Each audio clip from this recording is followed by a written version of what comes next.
I could have stared holes in her. There was a deliberateness in how she ignored me, how she didn't even shift her gaze over to both. She was practically a soldier at attention, waiting for the bus doors to open. She knew what had happened last week. There was no way she didn't. She knew I was standing there, looking like a resentful toddler. There was no way she didn't. She wouldn't even look at me. I had expected to see something from her, anything. A look of guilt that she'd abandoned me to the giants. A sad and sympathetic smile, perhaps, to indicate that she hadn't, but there was nothing she could do to help. She didn't even go along with the gaslighting and give me a cheery smile and a friendly wave. It was like I didn't exist to her. That hurt. That really hurt. My gaze shifted up. Standing behind Tracy was an Amazon, another teacher, my replacement, perhaps. She was heavy-set, even for an Amazon, with middle-aged wrinkles and a piggish nose and multiple chins. She was dressed almost identically to Tracy, or more likely Tracy was dressed as a miniature version of her.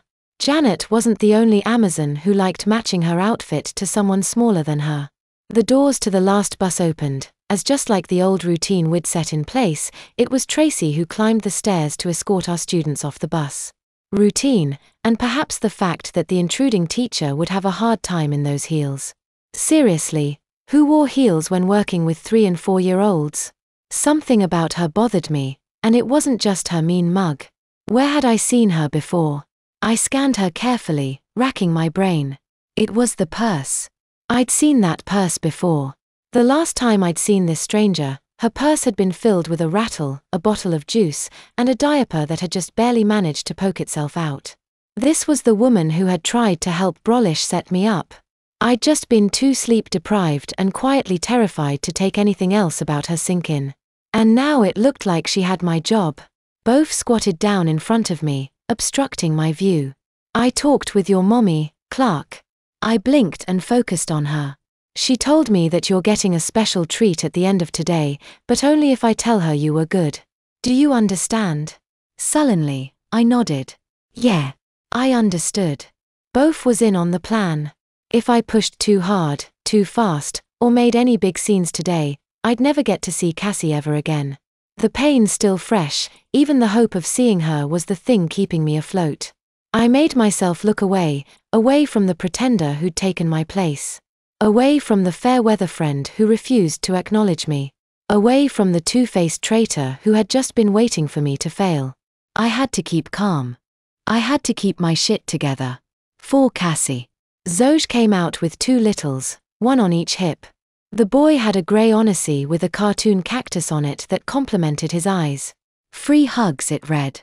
For some reason, his bare legs stood out even more because of the socks and sneakers on his feet. The girl's nearly white blonde ringlets spilled over her face.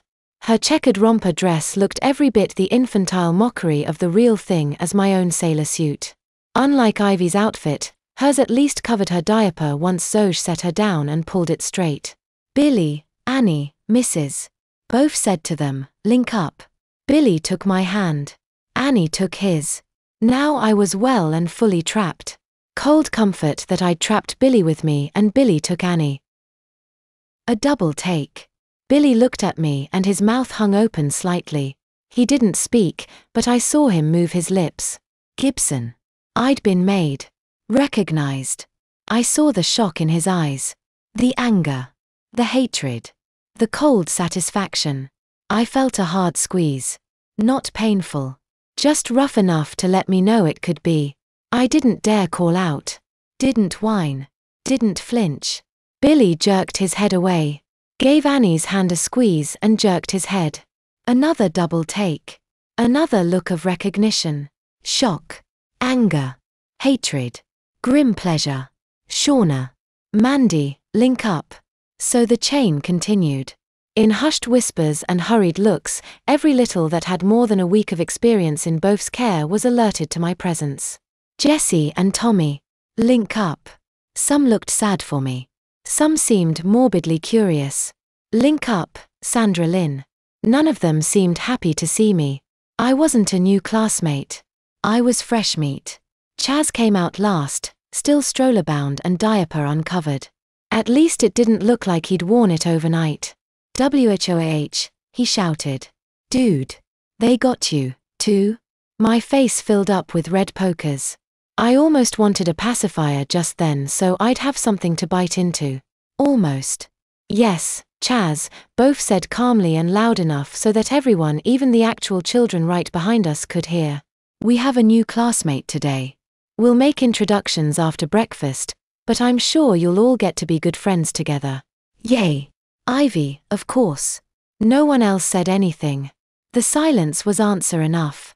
This was going to be a long day. Zoj handed the stroller off to both and took Ivy's hand.